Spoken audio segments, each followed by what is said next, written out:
will start in Los Angeles, where LeBron James played in his NBA record 288th playoff game Saturday night. That's crazy. He's the first player ever to reach the postseason in his 22nd season. Then again, only one other player reached the 22nd season, and he's sitting 5 feet to my left. You must be tired. Yeah. Remarkable. Wow. And he's still at it and still performing in the playoffs. This time around, LeBron's Lakers are the 3 seed in the West up against Minnesota. Timberwolves finished the regular season on fire. First playoff game as a Laker for Luka Doncic. And here we go. Dallas fans, avert your eyes. Luka's still good. Oh, and he still got the step back. Absolutely. Anthony Edwards shows Rui Hachimura to his seat. Get up, Rui. But got blocked at the rim. Wow. Uh-oh. Rui would have his moments. He finds Luka for a three. He had 16 in the first quarter. Minnesota could do nothing with him. But on the other end, the Lakers had no answers for what the Timberwolves were doing offensively. That's Naz Reid, who was huge off the bench. Look at this flashback moment for the 40-year-old LeBron James treating Nickeil Alexander-Walker like he's Andre Iguodala. Naz, 23 points for the reigning sixth man of the year. James cut, scores, and won. He had 19.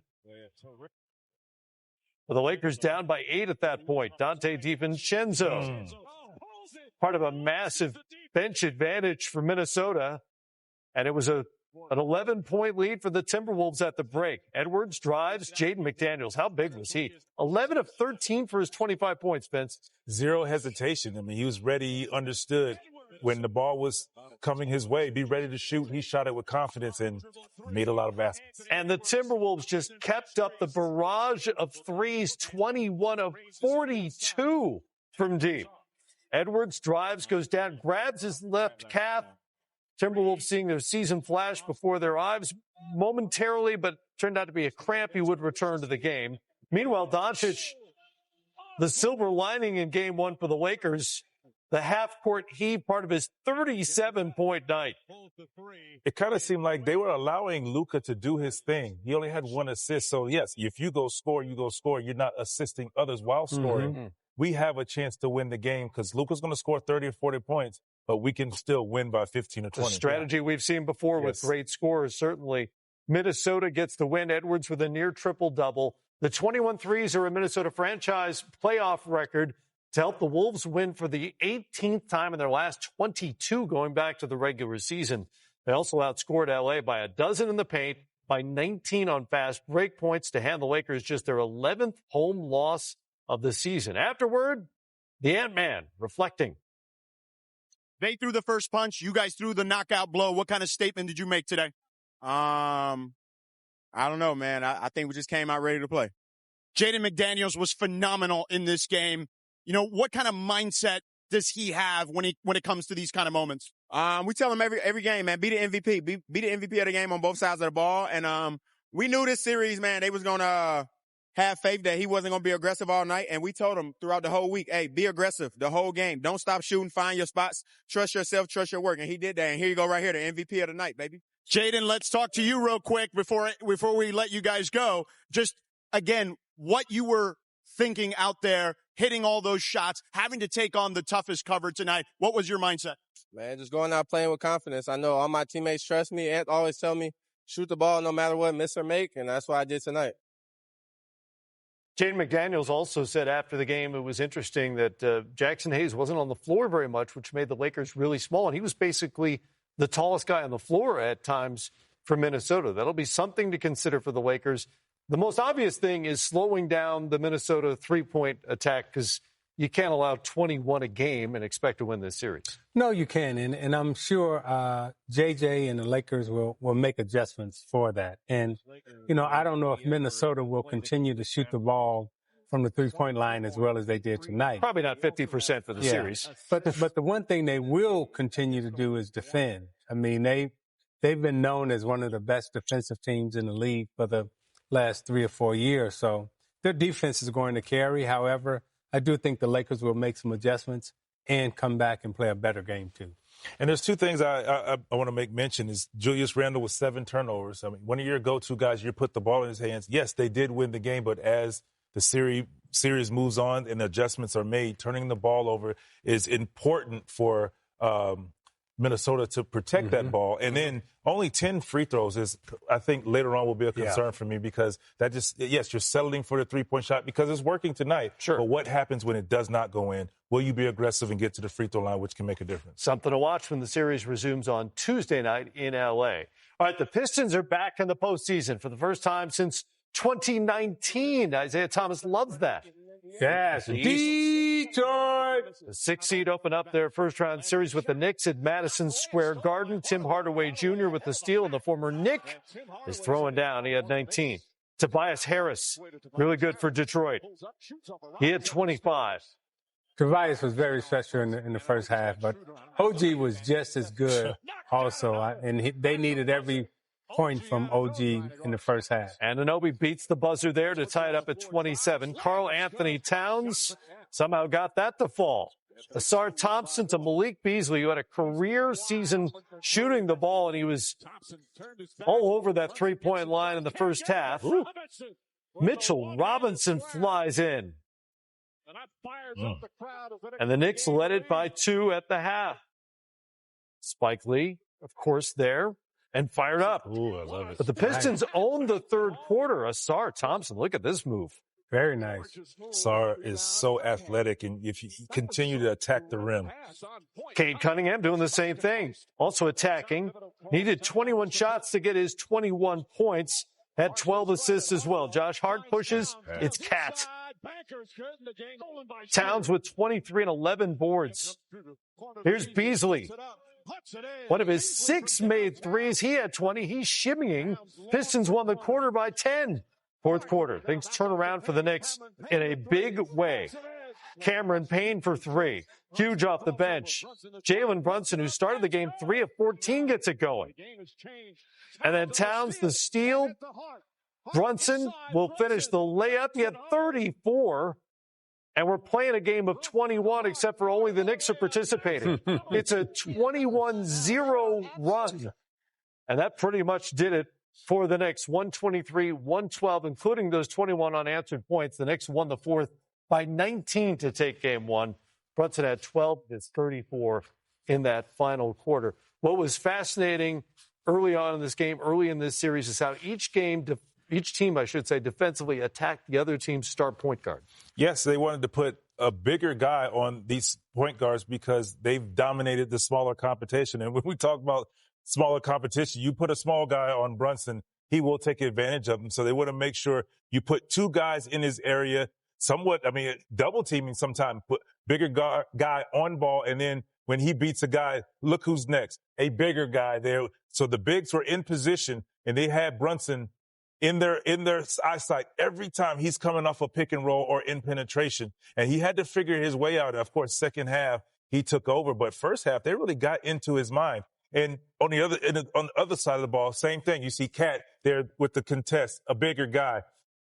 Here, by Hart, Cat steps over. Another bigger guy, meet him at the rim, which allows Hart to block the ball from behind. So the game plan seemed like, let's continue to, 1, be physical with the guards, 2, have active hands and bigger guys with size on them to make things difficult, making those passing lanes or driving lanes a little more difficult. And, Cade had his way early, struggled the second half, and vice versa. Brunson had a big fourth quarter. They'll make the adjustments, obviously, but the Pistons, they led by 8 after 3 quarters, were probably the better team for most of this game. They'll do it again on Monday night. You'll see that game on TNT from New York. More coming up here on Playoff Central Live. A couple more game 1s to get to, including the rematch of a series Giannis missed last season. Bucks and Pacers for the second straight season. Indy beat Milwaukee in 6 last year, but that guy was a spectator, missed all 6 games with a calf injury. He was back, and he was freakish. Cheat code. 36 on the day for Giannis Antetokounmpo. Oh, that's all he had? Yeah. But it wasn't enough to take down the Pacers. Pascal Siakam, and then Siakam again from outside. Indiana quickly up by 11. More from Giannis. This first minute of the highlight kind of sums up the game, really. Andrew Nembhard, Miles Turner for the dunk. Okay, Miles. Indiana shot nearly 52% on the game. Benedict Mathurin for three. Nembhard for three. Okay. They rain in threes. Yeah, when they're on, man. Indiana up by 24 at the half. Caitlin Clark must have been in the house. Third quarter. Second verse, same as the first. Tyrese Halliburton to Siakam. Wow, that is. He went for 25. Miles Turner, 4 of 6 from the great beyond. Another. Then it's Halliburton working on Bobby Portis. Pull-up is good. He had a dozen assists to go with his 10 points. Bucks showed some fight. Giannis throwing it down. And then A.J. Green, the sharpshooter, can't leave him open. Knocked down 5 threes. He had 15 points, but too big of a hole to get out of. Turner for 3 of his 19. Indiana led by as many as 28 and win it 117-98. There was some discussion, by the way, along the way. Tyrese Halliburton, Damian Lillard, who did not play. I love watch as this series progresses. Pacers, by the way, are now 3-0 in postseason series all time against the Bucks and lead this one 1-0. Their lead in this one had a lot to do with Milwaukee's perimeter shooting. After leading the league at three-point percentage in the regular season, the Bucks began the game 2 of 16 in the first half and hit just 9 of 37 for the game. Also just 2 of 12 off Giannis passes. Something to watch as this series progresses. Overall, I think it was to get our baseline. That's what game one's all about. Get your baseline, you make your adjustments, you improve from there. You got to be more decisive with the ball. When the ball gets to your hand, either you shoot the ball or create an opportunity to create an advantage for the next player. We didn't play with any type of offensive rhythm to give our shooters a chance. Here's the good news. We know they're there. We know they're open. Now we have to do the right thing.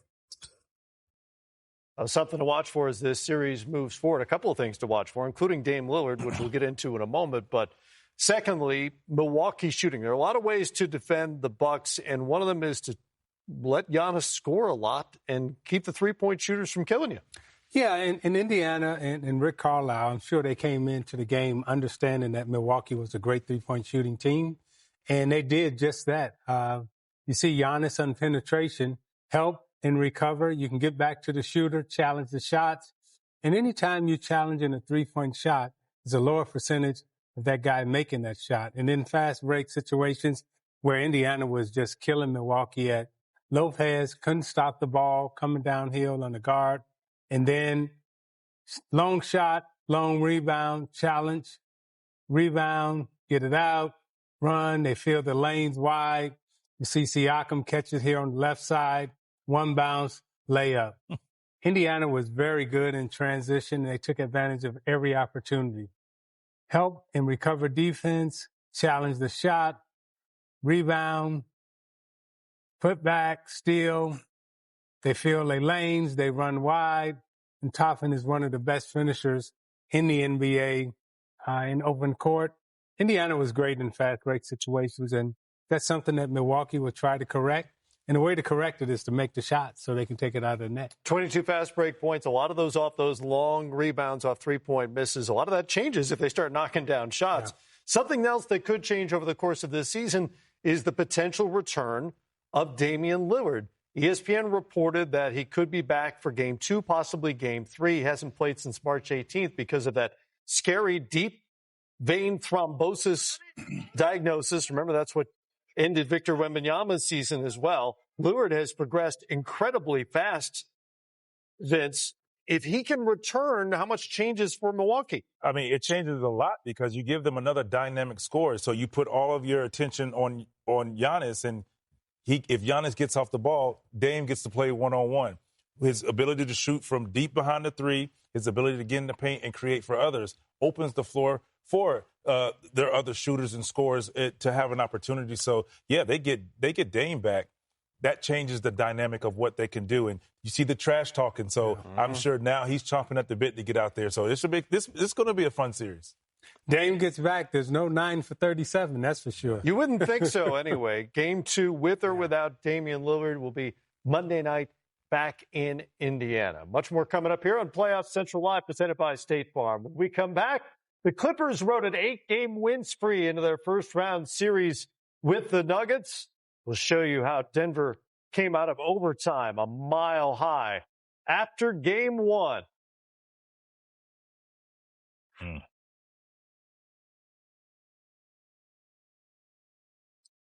Game 1 for the Clippers and Nuggets, the 4-5 seeds in the Western Conference. That means Nikola Jokic and James Harden. And Harden had the feeling early on in the mile high. Strokes the 3 there. He got Christian Brown on skates. Harden has been so special this year. I mean, one of his better seasons he's had in the NBA. Had a really good season, not much talked about. Passed John Havlicek for 14th in playoff scoring. Go ahead on. In this game. Kawhi Leonard only took 15 shots. That may have to change throughout this series. Russell Westbrook, the former Clipper, knocks down the 3. Denver ends the half on a 13-2 run. Third quarter, Aaron Gordon down the lane. Gordon at 25. Nikola Jokic with the steal. Oh, and the slow fast break. Long, slow Euro step. They made it there. Kawhi in transition. He's dunking. He had 22. Clippers up by 5. Jamal Murray going to be key for whatever happens with Denver in this postseason. 21 points for him. Game tied at 91. Christian Brown misses the 3. It's Westbrook there for the putback. Big rebound. And Denver's first lead since the first quarter. Leonard gets it on the wing. Look at Murray there to knock it off Kawhi. And it's Denver ball. Clippers up 1. Jokic to Westbrook. Open 3. It's a big 3. Peyton Manning is pleased. Westbrook with 15. Harden. Floater. He's a tough shot maker, man. And we are tied at 98.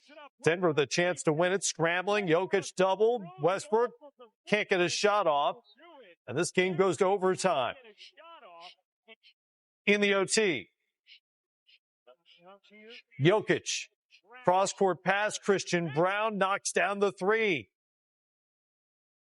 Denver up 4. Harden keeps at it. 32 and 11 assists. Just under 11 ticks to go.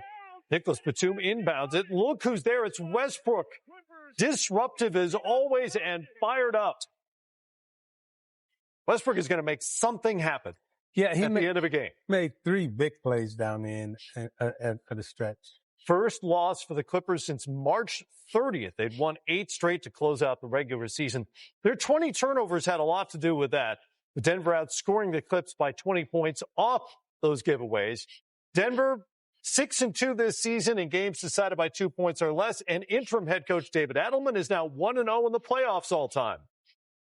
It felt like one of those games you're just kind of slowly crawling uphill. It just felt like it was like, incremental steps to win a basketball game. So it wasn't pretty on either end. You just got to make enough plays to win. We have a lot of trust in each other. So that was part of the reason why I feel like we got the job done today. And even then, I think we can be a lot better for our next game. We're in good shape. We just got to do what we're supposed to do. And we talked about we can't turn the ball over 20 times and expect to beat a good team. 20 turnovers for 29 points. It's hard to beat a good team, when you turn the ball over that many times. It's a little frustrating, just because it's self-inflicted and it's something that, we've been really good at, this last few weeks. But even kill, come back game 2, ready you up even better. There's so many winning people in this series and basketball pedigree, NBA history. You got a championship coach down there. This series has it all. Like, if I was a fan, I'm watching this series. Coaching gets a lot easier with Nikola Jokic on the floor for the Denver Nuggets, whoever's leading them. Jokic, obviously, Vince, is the key to whatever happens with the Nuggets over the course of this spring. How did the Clippers decide to go at him? Put him in pick and roll. I think you have to put him in multiple pick and rolls and make him guard multiple actions. His ability to just score offensively, I always believe a guy who's dynamic offensively, you have to make him guard on the other end. You can't let him just sit back and just enjoy the view and then dominate you on the other end. His ability to affect the game, rebounding and assists is paramount. So if you make him exert as much energy and effort on the other end. Zubac is a guy that sets a lot of screens, and you have to put a body on him offensively to keep him off the glass. So that's the thing, to continue to get into his legs throughout the course of the series, maybe not the course of a game or two. Yeah, and I thought the Clippers did a good job with Zubac in terms of getting him involved in the offense, right? Got 21 points, 15 shots. But as Vince said, it's about trying to put Jokic in defensive rotation, but his offense is so good. Yeah. I mean, he almost had a triple-double again tonight. Yeah. He's that good a player on the offensive side. So, and as Ty Lue said, you can't turn the ball over 20 times and expect to beat Denver. No, Clippers shot 50%, but the 20 turnovers pretty much negates that efficiency when they held on to the ball. 4 more game ones coming up on Sunday on ABC and TNT, including the top seed in the East, the Cavaliers, who take on the Heat in Cleveland, and the top overall seed, the Thunder, who get the Grizzlies in round 1. 4 more series starters tip off on Sunday. Which is the matchup you're most interested in watching? To me, Golden State, Houston. Last time Golden State played Houston, Houston gave them all that they wanted. I'm going there, the same thing. Golden State, Houston is the must-watch. You hold Steph Curry to three points? Yeah. Oh, he's coming back with something. Can't argue with that. We'll see you soon, everybody. Thanks for being there.